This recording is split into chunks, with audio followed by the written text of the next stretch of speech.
There is a place, not here or there, but somewhere in between. There is a space in the thin air that really can't be seen. If you listen and observe, you may be surprised.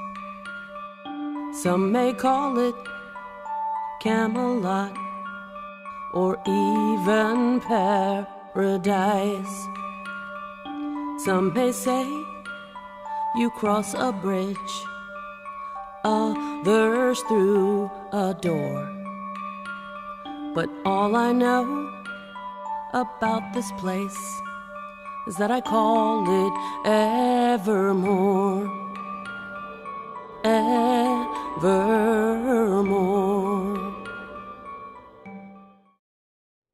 Hello, sweet spirits. Welcome to the show.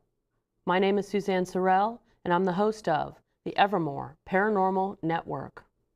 On this episode, I will be talking to this doll. She doesn't have a name. I just call her Evil. So let's begin. The story begins on November 27th, 2015, about a year and a half ago. My best friend Kat and I, we wanted to go out treasure hunting. We're both antiques and collectibles dealers, and we just wanted to go out and, hunt for treasures. So our goal for that day was to hit 10 stores in one day, kind of a marathon of treasure hunting. And we were at the 7th store in Fairfax, Virginia, when I met Evil. Ironically, 7 wasn't a lucky number in this case. As soon as I entered the store, I was drawn to 2 large antique dolls that were standing on a shelf behind the front counter. I immediately asked to see them and looked at the price. They were $100 each. That's way more than I usually spend. I knew these dolls were worth a lot more than the asking price. So I told the cashier to hold the dolls for me. I didn't want to buy them at that minute because I wanted to look through the rest of the store. And I would come back with anything else that I picked up and pay for everything with one, payment. Within a few minutes of walking through the store, a sales associate comes up to me and she asked me, are you definitely going to buy those dolls? She said, we have another customer that wants them if I wasn't going to buy them. And I told the sales associate, of course I want to buy the dolls. To be honest, I was still debating. But now that somebody else wanted the dolls, you know that I wanted them. So, again, the sales associate kept coming up, and I'm talking within 5 minutes. They just kept coming up to me asking me if I was going to buy the doll. So when they went up and told the other customer, that customer threw a fit. And she started telling everyone in the store that I was a thief, that I knew what the dolls were worth and that I was stealing from charity because the store's a nonprofit. She went on to even offer twice as much for the dolls, twice as much as the sticker price, so $200 each for the dolls. Luckily, the sales associate kept her word and promised to sell me the dolls. So finally, the customer then, the angry customer, announced to the store again, to everyone in the store, that she wasn't leaving the store until I paid for the dolls. By this point, man, I was controlling myself. I can't believe that I didn't just have a big fight with this lady. But I slowly walked up because she was standing right there. I walked up to the front, I pulled out the debit card, and I paid for the dolls. Kind of like, ha-ha. But guess what? Now, I own the dolls, for better or for worse. So, within a few days, I get the dolls, put them in the car, and I take them home, and I basically don't bring things into my house right away. When I come home, I'm usually tired. So I left them in the car for a few days, and then I brought them in, And I started to look them up. I wanted to find out more about if they, because this kind of doll, a lot of times, they're reproductions. They're not really antique. And reproductions are only worth $100, $200, not what this doll's worth. So I did some research and I found out that this doll and the other doll, which I didn't bring because she's not, she doesn't have any paranormal activity associated with her. But this doll was made in the late 1800s, early 1900s. She's worth about $1,000. And like I said, if you look at her, she's about 27 inches tall. She is made of like porcelain or bisque. She's got a horrible blonde wig on that I really need to replace. That might be why she's mad, I don't know. And beautiful blue eyes. The problem is the eyes do move on their own. So I decided, I didn't know at this point when I got the dolls that there was anything wrong with them. And I usually don't name a doll when I get them until something's going on with them. And this one, I didn't realize the connection for quite a while. So I didn't give her a name until recently. And the name, I just call her Evil because I don't want to give her any power give her any more power than she already has. So originally, when I came home with the dolls, I debated whether I was going to, I'm a doll collector too, so whether I was going to keep the dolls or sell the dolls. And a lot of times what I'll do is keep one and sell one, and that ends up making my collection free. So I really liked the other doll personally, and that one I was going to keep. This one I was repelled by from the beginning. And so I sat the two dolls in a box in the living room, and I was going to take them to an antique show that I do an antique show every 2 months, but for some reason I got too busy and the dolls sat in the box untouched for about over a year. And in the meantime though, I started seeing shadows in my living room, which is where I put the box originally. And I was seeing shadows going back and forth in the living room. And at one point, I even set up 2 trail cameras in the living room to see or document what I was seeing. And yes, I did get a few pictures where the light was blocked out.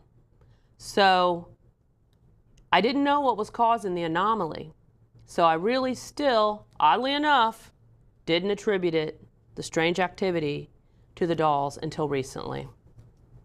So we're gonna take a quick break, and when we come back, I will tell you how this has gotten more strange. So we'll be right back.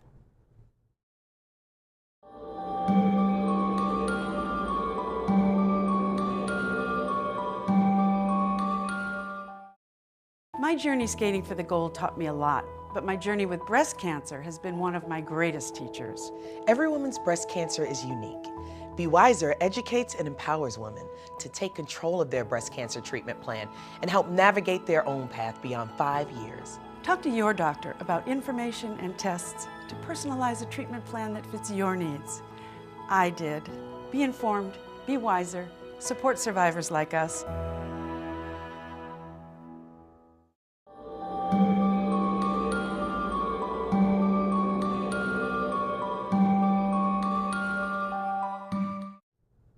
So welcome back. As I was saying, I had the doll and another doll in my living room, and I was seeing shadows going back and forth, and I even caught some anomalies on trail cams that I set up in there. But I still didn't think it had anything to do with the dolls. Well, a few months ago, I was in my living room, dining room area, and I decided to reorganize things. Again, as you all know by now, I'm an antiques and collectibles dealer, and I have stuff everywhere. So I took the box of the 2 dolls, and I moved it over to the dining room with some other big ticket items that I was going to take them all, these high-priced items, to an antique show. So that day, even stranger activity started happening. It's important to note that my mom's urn is in the dining room also. And it's sitting on the dining room table. We don't use that room. And I pretty much have stuff, pictures and so on around, and keepsakes and things, just kind of a little shrine to my mom. So the very day that I moved the dolls into the dining room, there are two strange incidents that happened. One was my husband was outside planting a tree. We had bought some trees to plant in my mom's honor. And I just kind of said, Mom, Jim's outside planting trees for you. And I heard her say, okay. I heard okay in my mom's voice. This had never happened before. And at the time I thought, oh wow, my mom is really here and she's speaking to me. But now I look back and I think it may have been this doll and the entity that's in this doll. Secondly, same day, when I moved the dolls in there, I had this rosary that I bought for my mom. I still give her things on Christmas and birthday and so on, somewhat appropriate things. And I thought, my mom's not Catholic, but I collect rosaries. And so I said, I'm going to give her a rosary.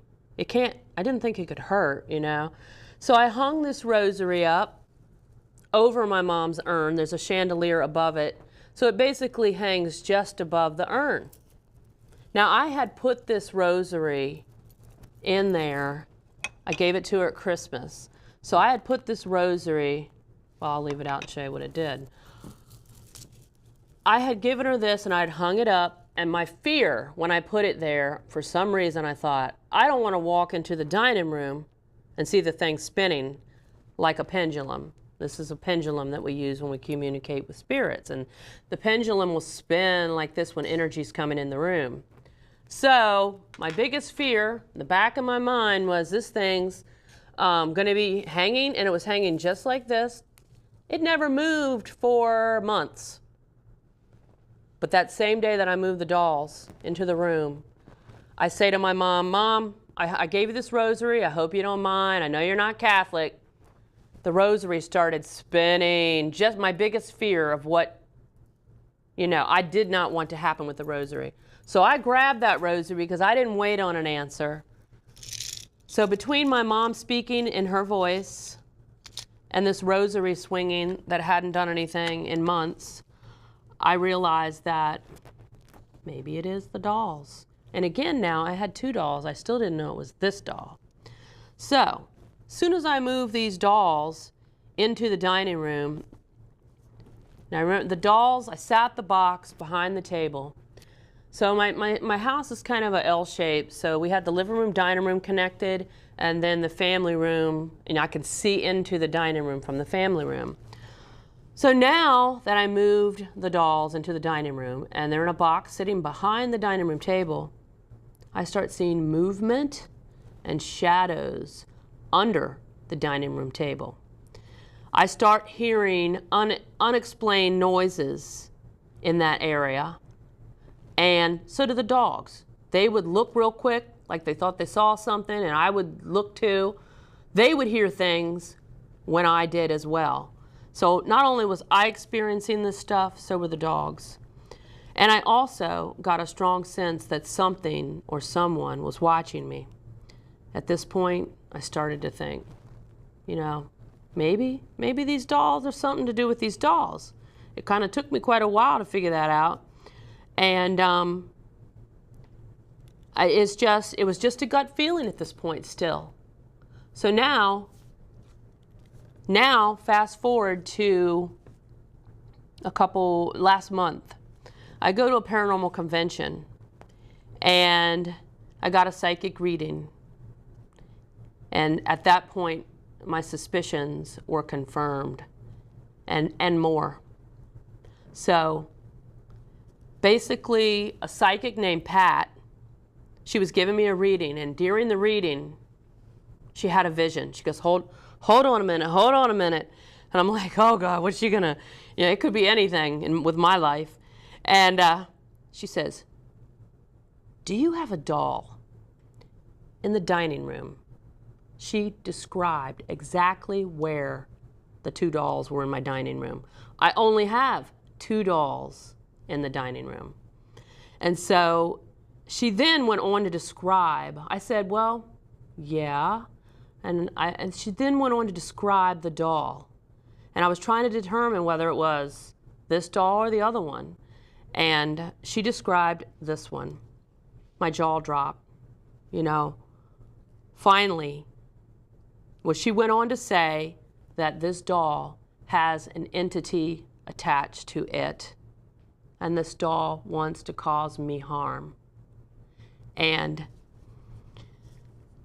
she goes on to tell me some more things, but let's just take a quick break and we'll be right back.